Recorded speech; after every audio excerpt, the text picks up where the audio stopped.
Hello and welcome back to Suspended Fanimation. I'm your host, Dennis Bithoulkas, and it's time for Is It Worth My Time? This time around, the Amazon Prime movie, The Tomorrow War. Welcome, everybody. Let me take care of some business first and we'll get down to it. If you like what you see here, like, share, and subscribe. If you're still on the fence about subscribing, take a look at the video that pops up at the very end here. Basically, YouTube takes the algorithms of all the stuff you've been watching, tries to match it as best as possible. One of the videos, my vast video library, and pops it up there just for you. And if you like what you see there, hit that subscribe button down below. Also, if you want to know when I'm going to be on live again next, you get the bell down below. It's a 50-50 chance of YouTube actually notifying you. Best thing to do is go to suspendedfanimation.com. Take a look at the schedule up there. I change it out every week. Also, I have all the links to my social media, so Twitter, Instagram, Patreon. Also have my links to my pages here. So my YouTube channel page, Facebook page, and for those of you who have Facebook, a Facebook group page where you guys can post stuff and chat amongst yourselves. All right. So, like I said in the, I have a little blurb, underneath here, video description, I guess you could say, is what that is. It's been a long day at work. It really was coming back. There was a lot of shit going on. Anyway, this is the non-spoiler version. So, no spoilers at this point. So the Tomorrow War, of course, it's on Amazon Prime right now. So Amazon Prime had bought Paramount. I believe this is one of the Paramount movies that they had bought and decided to put it on Prime. And God, it's the fucking dumbest movie I've seen in a while. It really is. Um, it really fucking is. At first I was kind of like, maybe it's going someplace, but no. If you take a look at the thumbnail, all those vacant stares that you see of everyone like staring off into space, they're looking for where the plot might be, is what it is. It's almost as if this movie was directed by the guy who directed the Lego Batman movie. Oh, wait, it was. It was Chris McKay. This, I believe, is his first live action movie. He is an animation director, mainly Robot Chicken. He was the editor on the Lego movie. He directed the Lego Batman movie. Um, yeah, dude, you might have shot a little bit lower for movies before tackling something this big. Oh boy, it's 2 hours and 18 minutes long. Um, Tons of plot holes. There is shit that's not explained or you know, it it just contradicts itself, shall we say. And yeah, it's wrong in a lot of different aspects of it. I'm just glad it was on Amazon Prime because I could just sit there and watch it and just at first I was trying to figure out where it was going, then I didn't care. And then I think my IQ points dropped drastically. So that was I think that was around the 2 hour or the hour mark. And then I went back into apathy. And then I came back out on the other side of what the fuck is this? So that's where it came out. It wasn't even a Roland Emmerich movie. At least you have lots of explosions and fun stuff there. So, is it worth your time? No, it is not. It is not worth your time. Unless you really are, jonesing for something to watch. In that case, I would say there's tons of stuff on Netflix. There's tons of other stuff on Amazon Prime that's free. Go ahead and watch that first before you come to this shit. With that said, spoiler alert, I am going to spoil stuff from here on out. It's already pretty spoiled, but who cares? If you have not seen the movie, go ahead and watch it at your own peril. Otherwise, you could stick around and be spoiled. It's up to you. So there you go. And I'm going to put that right there so that spoiler alert is actually visible. So you know me and time travel movies. I love time travel movies, time travel as a concept. It's one of those things that I like. It really is. So but you have to do it right. That's the whole thing. You actually have to follow your own rules. This movie doesn't follow any of its rules whatsoever. So they kind of bring up interesting tidbits, I guess you could say. It's a 2 hour and 18-minute long movie, and they bring up some interesting tidbits and don't follow through them on them at all. At one point, so they're the people from the future in 2051 are recruiting people from 2022 to go back to the future to go and fight. They actually draft people, so there's a draft that's enacted, and people are drafted for basically your tour of duty is 7 days with a 30% survival rate. Okay, that's actually pretty fucking low odds. They don't really train anybody all that well from what we saw in the lead up to it. They don't tell people what they're up against really. Um, so essentially, they are making this as the worst way possible, just to drop people into a meat grinder and just throw people at whatever these aliens are. Um, One of the things that Sam Richardson's character, Charlie, by the way, Sam Richardson, the comedian who is now an action star, I'm going to use it that way, um, kind of recognizes that everyone that they're recruiting is over 40 years of age. And that is because supposedly they're not taking anybody younger than 40 because they'll run into them. So they may run into themselves in the future. Okay, that's a paradox, right? Okay, great. But in the movie, Chris Pratt's character meets his daughter in the future. She's the one that's working on a toxin in order to kill the aliens. And then she says, "You need to bring the toxin back and kill these fuckers before all this happens because we're basically done," is what she says. So he brings the toxin back in time, which means it's a paradox that's created there, because otherwise you don't have the reason for the toxin to be created in the first place. You don't have the war in order to have them come back in time in order to pick up people to fight the war and the toxin being created. You see what I'm getting at here? So you violated your own rules whatsoever on this to begin with. And then Conspiracy Santa, or J.K. Simmons as he's now known, is jacked from his time as Commissioner Gordon, and he's got this gigantic white beard. And he plays a military psycho, essentially, is what he is, and Chris Pratt's father. And I mean, when the time bridge gets cut at the end there, and they're going to Russia to go and find the spaceship. So instead of fucking just blowing the spaceship up when they find it, no, they have to go in with the toxin and inject it into several of the pods. Instead of actually like going to the ship first and seeing how many of these fuckers they have to deal with, no, they inject them to the first ones they see, and of course they come alive. Of course, the toxin works, but the mother creature wakes up and escapes, of course, and the rest of the ship starts waking up, which is thousands of these things. And of course, the dude who has cancer and only has 6 months to live decides to end it all by pushing the button and blowing up the ship, which they should have done to begin with. Just blow up the fucking ship without waking anybody up, and you would have been fine. But no, because of course we wouldn't have the big boss battle at the end, uh, which is fucking stupid. Yeah, this movie was insulting on so many different levels that I don't even know. I'm so I'm going. My mind's going in like 18 different directions of what I can hammer down on how stupid this thing is. But it's really fucking stupid.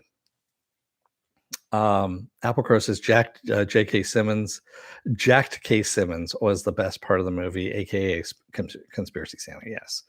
Applecrow says I didn't hear if they said we explain what they are. If we explain what they are, it would scare or anger too many people. I heard it too. I mean, I heard when they said, "Oh well, if we told you, if we showed you what they were, no one would come to fight the war."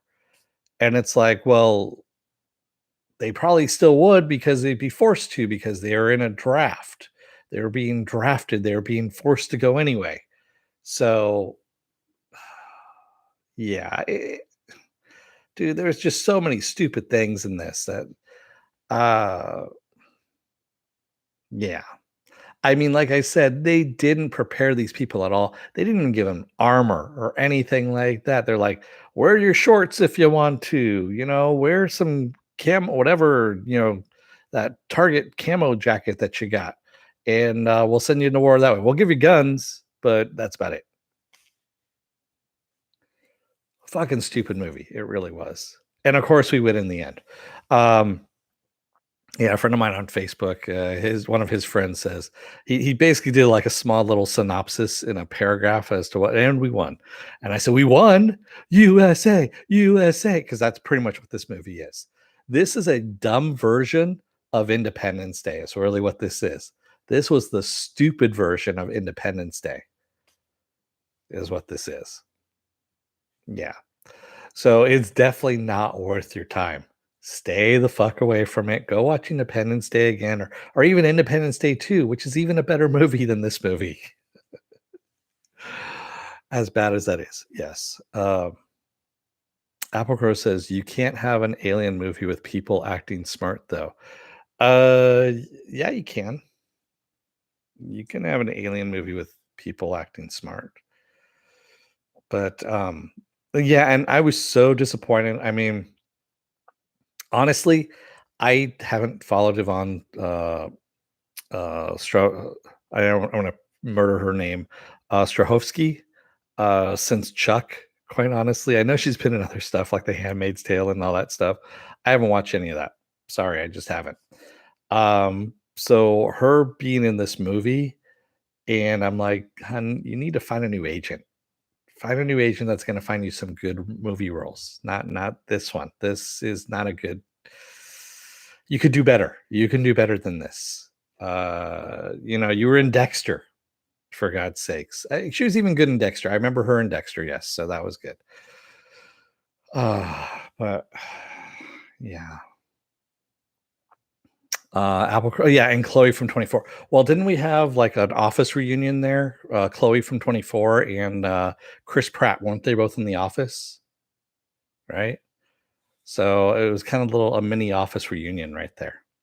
Even though her character gets killed. Yeah. She got that bag. What are you talking about, Carl? Is that something that oh, Parks and Recreation. Um oh, I don't know. I didn't watch The Office. Sorry. I thought she was. Oh, he was in Parks and Recreation. Okay. Got it. Yeah. Yeah. Apple says, I realize they're going to take all the substance out of the interesting ideas and just go with base explosions. And the stupid fucking camera work, too, man.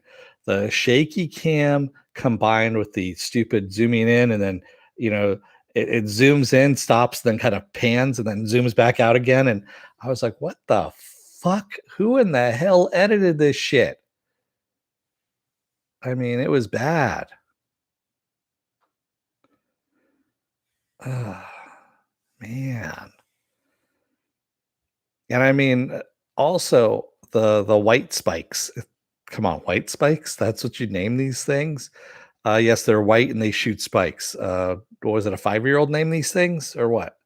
So they had an inconsistent, speed at which they could fire those spikes. Uh, do they fire them like, automatic machines? Something like, and also where the hell do these things come from? How are they regenerating these things? Because that would have been something you want to know, especially as you know, a genomicist, which is, by the way, the how you pronounce that, not the way Yvonne pronounced it. Oh my god, I actually started laughing because I had the subtitles on, and I'm like, that's not how you say that word. Did anyone just look it up on Google and do Google Translate and just have it read it back to them or something? Because did anyone do a table read? Did Anyone do anything with that? Yeah. And then also, can the spikes go through steel? Also we're seeing these damn things like toppling over, like one of them topples over the Humvee, unless Chris Pratt's driving, and then five of those things cannot take down the Humvee. I'm like, be a little more fucking consistent with your shit, dude. Yeah. This was a bad movie. This was a bad movie. Apple Cruz, I liked how Chris Pratt was a scientist, and I don't think they ever mentioned what his field was. No, they did not mention what his field was. They really did an Apple Crow. I kept forgetting that he was supposedly a scientist. I just know that he taught high school biology, which is, what the gym teacher usually teaches anyway. And so I kind of figured that's what he was that he was the gym school teacher that got wrangled into uh, teaching high school biology. And they give him like a slide deck and said, "Here, go for it, man." And he's like, "All right, I'm going to teach you biology now. I don't know what any of these words mean. Geneticist? Genesis?" Yeah. Dude, I'm sorry. It was laughably bad. Um, Luffy says we invented a toxin that kills all the males, but the female is immune. So yeah, we decided we didn't want to kill all the males with the toxin that works. Well, supposedly the females are born pregnant, I guess. So kind of like Godzilla, the Matthew Broderick Godzilla, by the way, is what I'm talking about. Apple Crow says, "Look, if you don't ask any questions, it's a 10 out of 10." Yeah, exactly. Exactly. Kids, if you don't ask any questions, you get a 10 out of 10 on the quiz, okay? Now, let me just sit in the corner and read my Playboy. You can do whatever you want. Cal State Science Program or something. Yeah, I mean, like the whole, dream job or whatever, they didn't say what it was. You just know that he was interviewing for something. They're like, "Well, you got the background, but this other guy, he's got what we want." So, and I mean, it was so fucking vague. And I'm sitting there going, what job is he going for? Get Is he a male exotic dancer? What's going I, you know. And of course he has to take off his shirt at least once in this, and you could tell he's starting to get flabby. He's lost the Star-Lord body kind of thing going on, and I thought it was pretty funny. I was just going, dude, yeah, if you're gonna do that, just work out a little bit. You have money, you can hire, you can actually hire a physical fitness person to help you out. Apple Crow's, I'll mock it endlessly, but I admit I had fun watching it. Really? I I had more perplexion as I was perplexed as I was watching it, just because I was trying to figure out where the fuck it was going. And when I realized it really wasn't going anywhere except back to Back to the Future, I guess, or no, Back to the Past. Um, that yeah, it just wasn't. I don't know. Apple says him leaving his family was the most unbelievable part out of all of it. Yeah. Um, uh, there was just, and the heavy-handed thing about his dad saying, "Oh, I left you because if I stayed, it would have been a lot worse. You wouldn't have liked me if I was there." And then supposedly his future self, when he meets his daughter in the future, and she says how he was when he came back, and basically he was like his dad, so he left and everything. And I'm like, so you mean he suffered from PTSD, and his wife, who actually helps soldiers with PTSD, couldn't help him, which means, was she a shitty doctor, or just, I don't know, or was she just volunteering? What was she doing? I mean, we didn't know what she was doing either, other than she was sitting in on or leading the PTSD group, but didn't look like she was doing a good job of it either. Does anyone want to talk? Huh? Um, Bike? Joe, do you want to say what you saw over there? Huh? Does anyone want to talk? Huh? No? Is anyone? Bueller? Anyone wanna talk? Anyone? Anyone? No? That's literally what it was, and I'm sitting there going, "Did you go to school for any of this? Are you qualified to be leading this group?" Yeah, it was a big waste of Betty Gilspin. Oh my god. I actually was looking at her, I'm like, "Who is that?" I mean, because her acting was stilted and everything, the character was so just bleh, I didn't recognize who it was for, like, a good half of the beginning of the movie, and I actually looked it up on IMDb, and I'm like, "Holy shit, she's in this? That's not her acting." I don't know why, it kind of just blew my mind. I feel bad, and again, Betty, get a different get a different agent. You and Yvonne should go and chip in and dump both your agents and find a new agent that can get you those better gigs. Yeah, because this wasn't one of them. This was not a good gig. Oh my god, was that a horrible movie? There, that was cathartic. That came out. Not a fart. It just was everything I just said. Um, wow. Applegross says, I have to wonder what it was like behind the scenes with the screenwriter, director, and anyone on set who can add one plus one arguing.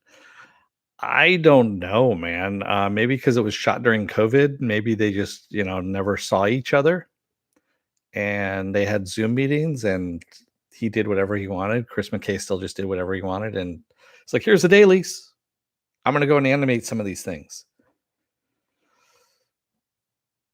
Yeah, I'm sorry. Unless your name is Brad Bird or, Dave Filoni, your directing from animation is not going to translate to good directing over in, you know, live action.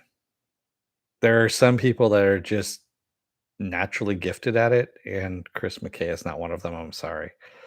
Cordell Veneval says the full scene of the arrival, then the escape was cool. Simmons is great as usual. Other than that, I kept yawning and being perplexed by the illogicistic, man, I can't even say that word, of the movie on so many levels. The illogic of that movie. Yes, I agree with you.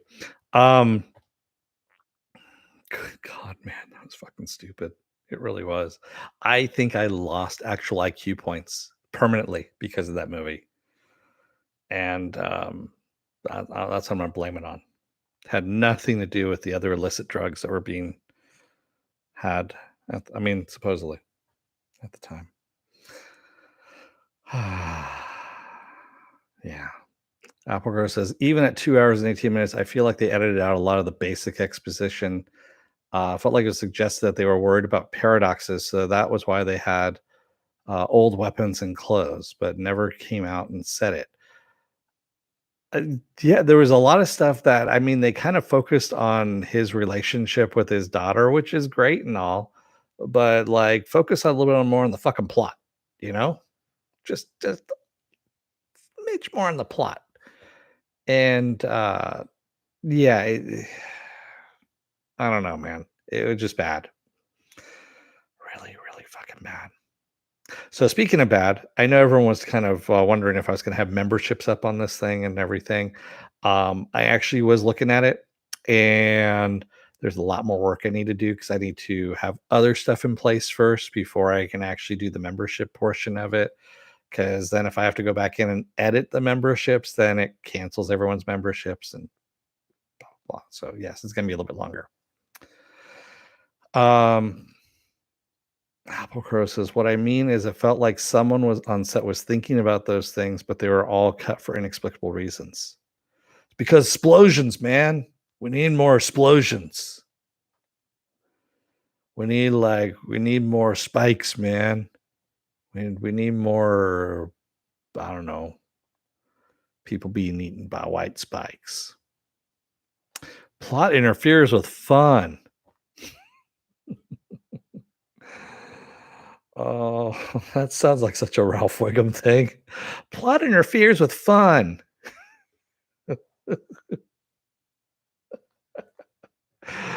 Now that now you've said that, that is gonna be one of those things that, yeah, I'm gonna use now. Is plot interferes with fun. In the Ralph Wiggum voice too. Plot interferes with fun. Albuquerque says that they should just have pulled a tenant and called Chris Pratt scientist. That would have been funny. Yeah. Well, they kind of did just call him scientist. That's really what they did. And yeah, and they kind of threw like a couple different PhDs at under, uh, what the fuck was her name? Muri or yeah, Muri. That's right. Like, I'm a geneticist, but I'm also doing this and that. And it's like, how many PhDs do you have? Because the war started and everything. Okay, you are 40 years old, so yes, that does make a bit of sense. If you have like 5 PhDs, you'd be about the right age then. So Colonel Scientist. That was her title, was Colonel Scientist. That's right. At that point in the war, it didn't make any difference. Do you know how to grow plants? You're a scientist now. It was only weed. Well, it's still you're a scientist. Albuquerque says your name is Scientist too. How do you spell that? Yeah. Yeah, a fucking dumb movie. And then the whole thing about the time travel bridge too. They're like, "Well, why don't you just build another time travel bridge?" Well, we had trouble with the first one, and luckily we happen to be working on it. And instead of using lab rats, we decided to go straight to the human testing because we were in such dire straits. And it's like, wait, so you were working on this time travel bridge all this time and you just happen to get it to work the first try? Science. Why can't you go back before then and then actually just warn everybody because it's like I love how they're trying to explain how this time tunnel thing works. It's a tunnel, but it disappears.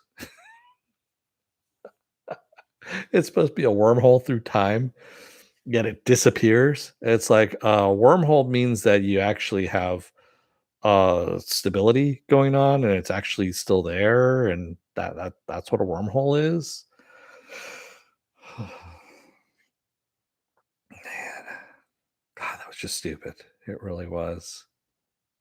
It really fucking was.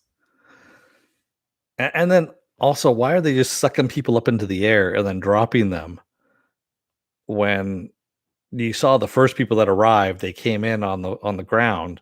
And it's like, well, why don't you just have people walk in and then they walk out on the other side, and not have them getting sucked up and then drop them down? Because that just seemed like a recipe waiting to happen. Bad ideas there. A bad recipe waiting to happen there. Albacore says, well, if you can't go back, could we make another one here so that it goes back another 30 years? Then we can have 60 years per. Exactly.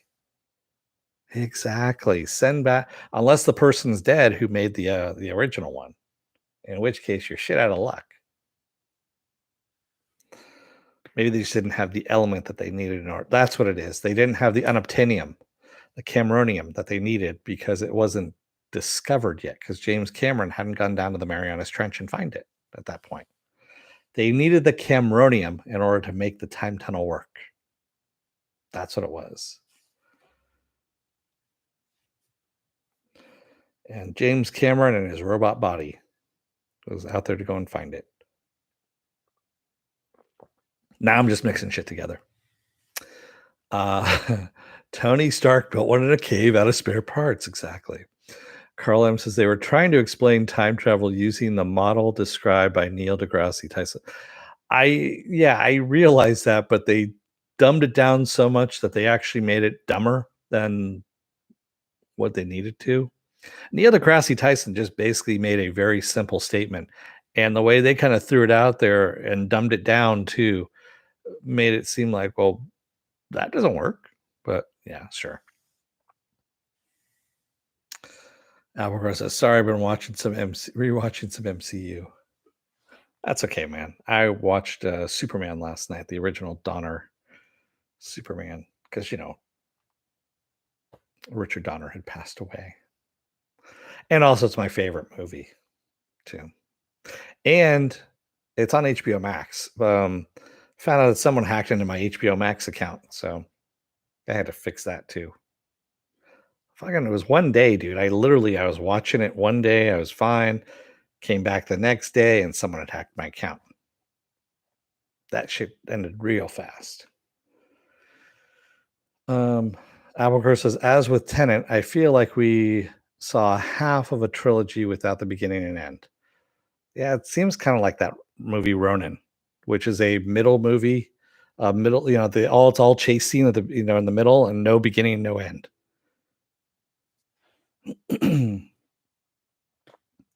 Cordell Veneval says, just after those guys came from the future, how can it be that they send people forward on the same timeline? Doesn't make any sense. Nah, that's what I'm saying. I don't know, man. Oh, sorry. I was wondering what the hell that noise was. Wormhole. Wormhole. Wormhole. Just nod and drink your beer. Wormhole. That's what it was. Oh my god, man. Plot interferes with fun. Um, sorry, I kind of blanked out there for a minute because I was just like, oh wow, you guys get to hear the train going by too. Lucky for you. And you probably even get to see a little bit of it too, because it's the big train that's coming through. Applecrow says exposition is like explosions for nerds, so cut them out and put in more explosions. Yeah. Yeah. Yeah. Oh fuck. You know what it was? I think what it was, they were like, you know what? People are tired of science. So what we're gonna do is we're gonna make a science fiction movie, but we're gonna cut out all the science portion of it. And what we're just gonna say is that this guy knows science, she knows science, and we're just gonna call him Colonel Science. And this dude works, he's a high school teacher, so of course he knows science because science is easy. You know, anybody can come up with that toxin just as long as they know science or the word science. Fuck. What a fucking stupid movie. Anyway, what else do I have going on this week? Tomorrow is going to be something better. Loki, Loki episode 5. We only got 2 episodes left, man. Tomorrow is episode 5. Thursday I'm going to be off.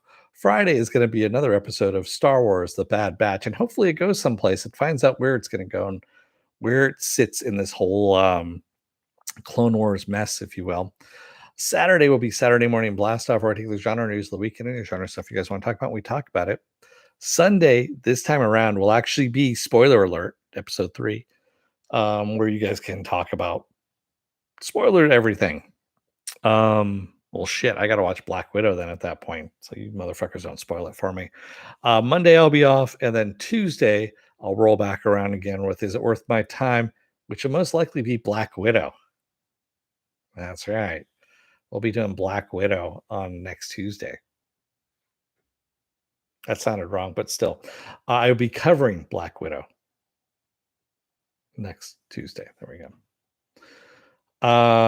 So you're saying it's a must watch? No, I'm not. It really is not a must watch, man. It's a horrible fucking movie. It really is. Um, Cordell says, but it wasn't even fun. I felt like I was reliving my Independence Day experience. That sounds so depressing. I'm sorry, man. Ah. Carl says the search for the toxin was ripped off Andromeda Strain. I don't even know, man. Andromeda Strain was actually smart. This was like montage. Montage. We're looking at the computer, and the computer says, nope, it's a 68% match. Nope, it's a 20% match. No, it's a 38% match. Ding, ding, ding. It's a 100% match. USA, USA. I mean, just like that's pretty much what it was. It wasn't even that smart. I was I swear, man, it was like an episode of Robot Chicken that's dragged on for 2 hours and 18 minutes. Yeah. Philip A. Demick says, "How are we gonna know what is good if we don't watch the horrible movies?" You can go and watch it, man. I'm not holding you back. I'm just saying it's really not worth your time. Unless you really wanna watch it, go for it. I mean, you might turn it off within the first 10 or 15 minutes. I was just unfortunately trying to figure out what the fuck was going on, and by the time I realized that it was nothing, you know, that 2 hours and 18 minutes had elapsed, and I was beating my head in with Jack Daniels at that point. Yeah. Oh, boy. Well says, "Maybe just compare with average movies." Um, you mean this movie? This movie does not compare with average movies, man. It's pretty bad. It's pretty bad. I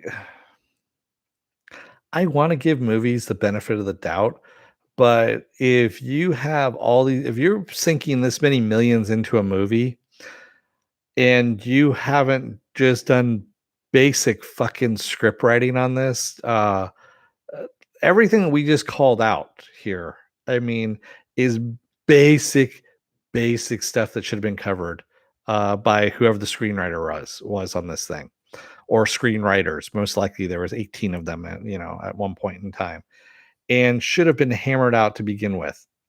Um, I'm pretty sure that Chris McKay probably didn't have too much of a reign on what he was able to do with this, being that this is his first, I believe, live action movie and like big budget movie. Hopefully his last. Um, no, I say that, I'll give you another chance, Chris, but dude, fucking just vet what you're gonna be doing first. Um, yeah, dude. Yeah. Um, I like I said, I really want to give movies the benefit of the doubt most of the time, unless I really know that if it's a Nick Cage movie, I know what I'm walking into.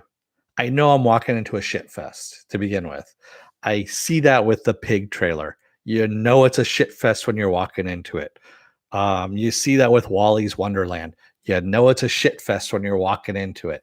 As long as the trailer is honest and tells you that, hey, we've got a fucked up movie that's going to most likely be really fucking shitty and horrible, but we know it's shitty and horrible. We know that you know it's shitty and horrible, and you're going to have fun with that because we got so shitty with it that it came back around again to being good. I'll go and watch it then. Yeah, because you were honest with me on that. If you're telling me that it's gonna be the best movie I ever saw, and yet you give me something that is a Nick Cage movie, fuck you, is what I'm gonna say. So, yeah,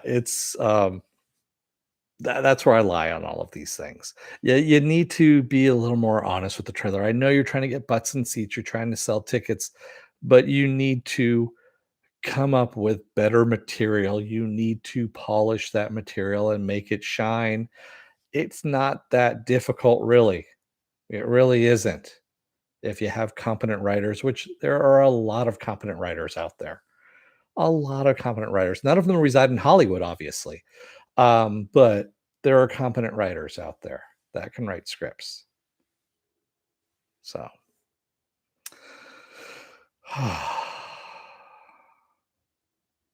Carl M says, just watch the 5 minutes of the movie he's in. Then it had J.K. Simmons, then it must be redeemed. No, it's no. There was nothing redeemable about that, Carl. It was bad. I mean, it was bad.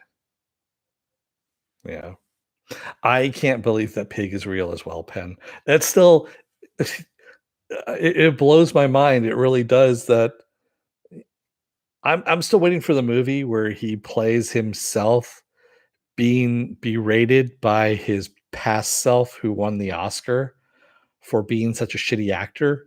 That is a real movie, by the way. I can't remember what it's called.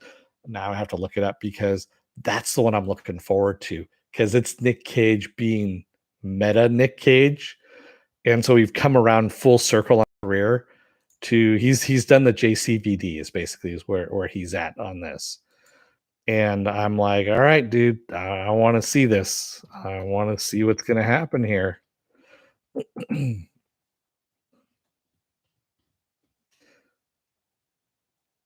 I'm just trying to get IMDb to actually cooperate with me. Give me just a moment because I'm streaming at the same time, so I think that's the reason why it's having problems. Being Nick Cage. There we go. Nicholas Cage. Sir Nicholas Cage. I'm surprised that hasn't happened yet. Oh, fuck me. Yeah. There we go.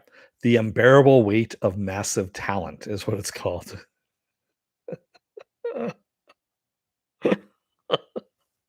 Even the title, The Unbearable Weight of Massive Talent. Oh, it shows you it's gonna be a shit show to begin with. It's right there in the title. Oh, for fuck's sake. Ah. Philip says John Wick Pig might be worth a watch someday. I don't know, man. I don't think there's enough drugs and alcohol in the world. Well, there are, but I'd probably be dead if I had to take the amount that I need to watch that movie. Ben says it sounds as unbelievable as Pig. So when I read the synopsis for it on Deadline, and I saw that that's the movie that he was next signed up for, I laughed for like a good 5 minutes. I mean, literally laughed for like a good 5 minutes, and I'm like, "That can't be real." It's every time I see a Nick Cage, movie, I'm like, "That can't be real. Someone would not spend money on that." And then I'm like, "Yep, yeah, they actually did. Alright." They actually did spend money on that, okay. I I I guess someone's gonna watch it. I don't know who the 3 people are, but there's somebody out there who's gonna watch it. But yes, oh my god. He's also in the untitled Joe Exotic project, and there's 8 episodes of it, whatever it is. I think he plays Joe yeah, he plays Joe Exotic. There you go. Yeah. So, yes, he's got, The Unbearable Weight of Massive Talent. The Retirement Plan is the next one that's, in post-production as well. And so those 2 are both in post-production, and then the untitled Joe Exotic project is in pre-production right now. It's a mini TV series. Nick Cage, the gift that keeps on giving even though we try and keep giving that shit back to him. It's like herpes. Um, Philip says, "To be fair, they did double dog dare him to do." I think it was a triple dog dare. They skipped over the etiquette, Philip, and went straight to the triple dog dare. Yeah. Oh my god. Yeah. So, with that said, can we just go to the alternate dimension where Nick Cage got to play Superman and none of this happened? No, that Apple Crow, because that happened, that universe was destroyed. That's the reason why we can't go to that universe. Is because when Nick Cage played Superman, it was so god awfully bad because of the whole see through suit where you can see his internal organs and everything that anyone who actually saw that movie or was within any distance of a movie theater that was showing it spontaneously combusted. Unfortunately, it was a worldwide digital release on cable, and everyone saw it at one point or time or another, or was near somebody that was watching it, and they all died. See, mass extinction, and then the animals took over.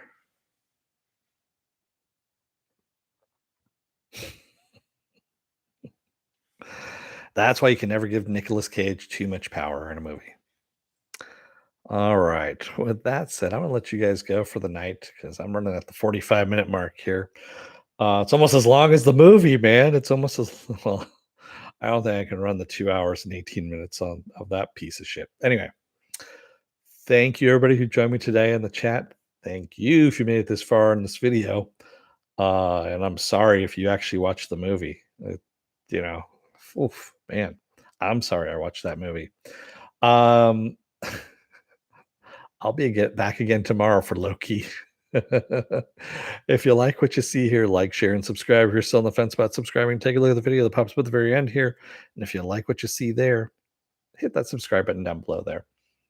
Also, if you can, hit that, if you want to know when I'm going to be on live again next, I should say, hit that bell down below. It's a 50-50 chance of YouTube actually notifying you. Otherwise, you can go over to suspendedfanimation.com where I've got the schedule up there. I have all the links to my social media. I have all the links to my pages are there as well.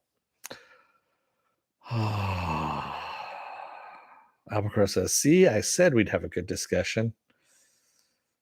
Yeah, it's just me bitching a lot, is really what it was. I don't know if it's a good discussion or not. It's just me bitching. All right.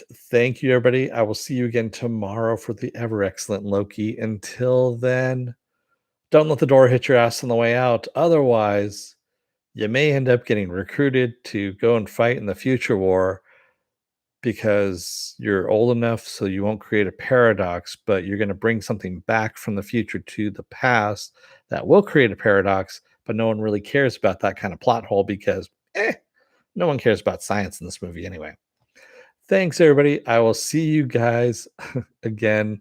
What time for Loki? What time is Loki? I might be a little bit late on that one, Philip. So it might be 6:30.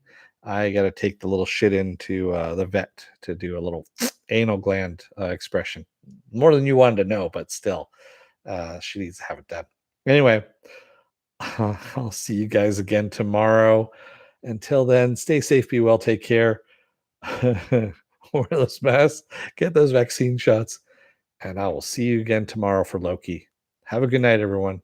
Thanks.